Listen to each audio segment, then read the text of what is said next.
Penny Mordaunt, has announced she is pulling out of the leadership race, meaning that Rishi Sunak is set to be Britain's next Prime Minister, the 57th leader of this country, the first of British Asian descent. Just a moment, Callum. Sorry to cut in. Charlotte Ivers in the studio with some breaking news. Penny Mordaunt has withdrawn from the Conservative leadership race. Rishi Sunak is the new Prime Minister, new leader of the Conservative Party.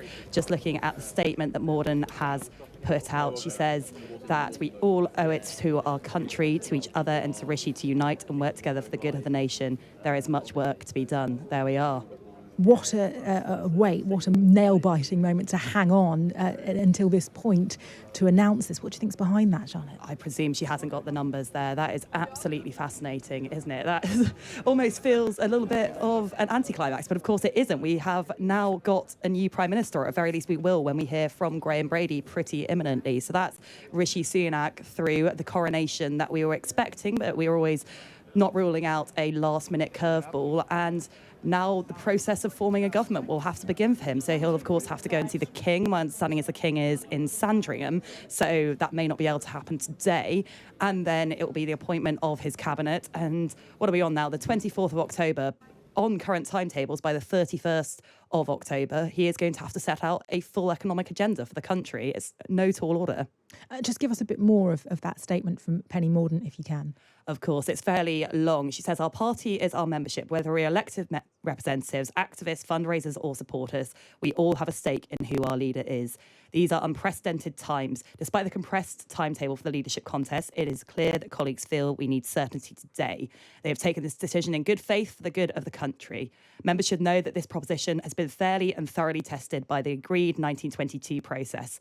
As a result, we have now chosen our next Prime Minister. This decision is an historic one and shows once again the diversity and talent of our party. Rishi has my full support.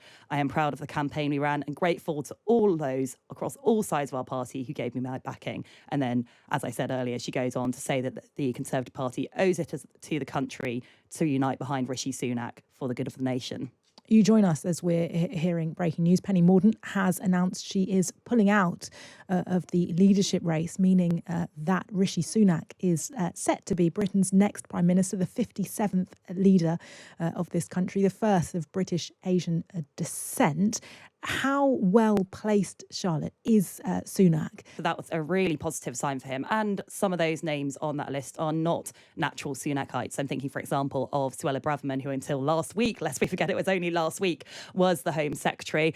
And also Steve Baker, the former head of the ERG, the Brexit hard man, as he and his colleagues call him. So Sunak has managed to pull in support from across the party. But I think there are big elephant traps coming down the road. I'm thinking particularly about 3% spending on defence. That has been a big sacred cow for a lot of the right of the Conservative Party, and Sunak is absolutely not committing to that. So that is why you've got some of those on the right of the party who are wavering on backing him. But of course, Sunak and his team also know there are going to have to be major financial cuts. That has been made clear by the current Chancellor, and it looks like Sunak won't deviate from that. So I'd expect to see a fight over that. If he feels he needs to put up taxes, there'll be a fight over that. Supply side reforms like planning, fight over that.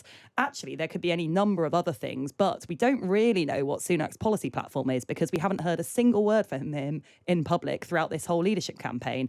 Is he going to stick to what he did last time or change? Where does this leave Penny Mordaunt's career and Boris Johnson's career, Charlotte? Well, that is a fascinating question. I think a lot of the reason we are seeing that aggressive briefing in the run-up to 2 p.m. from Penny Mordaunt's team, indicating that she had somewhere in the high 90s, was a signal to MPs to get behind her, but also a signal to Rishi Sunak saying, look, I'm still pretty popular. You better get me on side. And I understand that those two are people who get on fairly well. There haven't been any proper conversations between them about any sort of deal or any sort of job offers at this stage that we know of. But it wouldn't surprise me if Mordaunt does secure a senior job in cabinet. Boris Johnson, that is an absolutely fascinating one. When Rishi Sunak put out his statement last night on the withdrawal of Boris Johnson, he said that he hopes that Johnson would continue to play a role in public life at home or abroad. A lot of speculation in Westminster that Johnson might want, for example, a nice ambassadorial role or an envoy role, something lovely that involves a little bit of travel. But when you speak to friends of Boris Johnson, they say, we're not entirely sure about that. He might just want to go and have a quiet life and make some money. So it really is anyone's guess what happens to Boris Johnson next. Okay. I think I'm right in saying Rishi Sunak, the richest man in Westminster, a millionaire married to a billionaire. How do you believe that will go down with the wider country, Charlotte, at a time of such financial pressures for many? Think of first Prime Minister ever to be on the Sunday Times Rich list as well. There's always a local angle.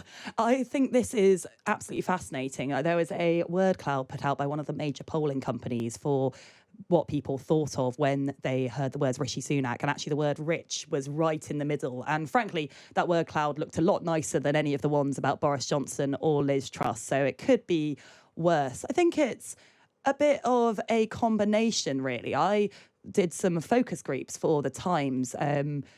When was it? During the first Conservative leadership contest. And it was really fascinating, actually. We did one in lovely leafy Surrey. We did one in the Red Wall in Oldham and one in Southampton, obviously, where Rishi Sunak is from, which is a classic Labour Tory marginal. And Rishi Sunak's wealth came up in all of them. And it was really mixed in terms of the response. There were some people who were saying, OK, he clearly knows how to make money. That is good. We should trust him with the economy. He understands finances.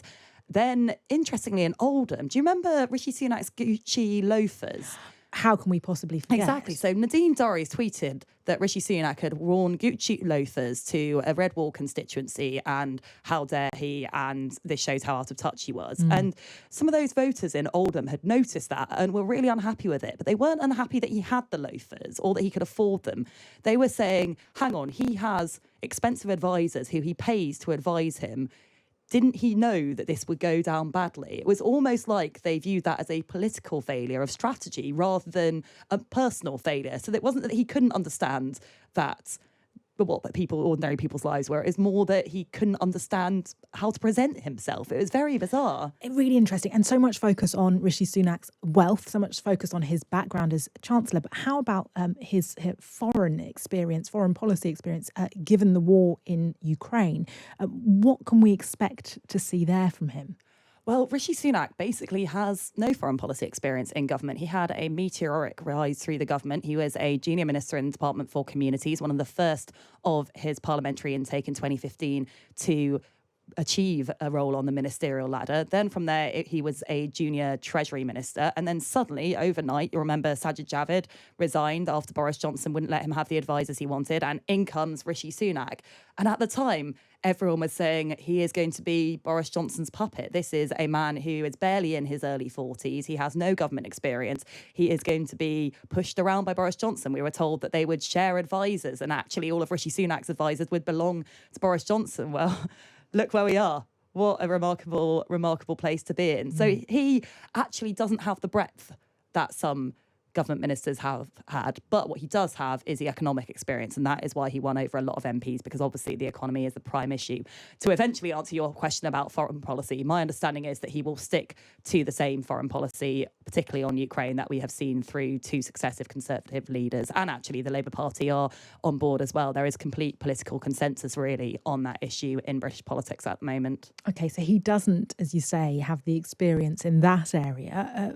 That's where his cabinet comes in, and what can we expect from that? Again, we don't know a huge amount because, of course, this has been such a short campaign. There's a lot of rumours to the effect that he will keep Jeremy Hunt in place. That is seen as quite a good thing to do because the markets love stability, and they also seem to love Jeremy Hunt. So keeping him in place should help calm the markets somewhat. I suspect Sunak may have a positive impact on that front as well.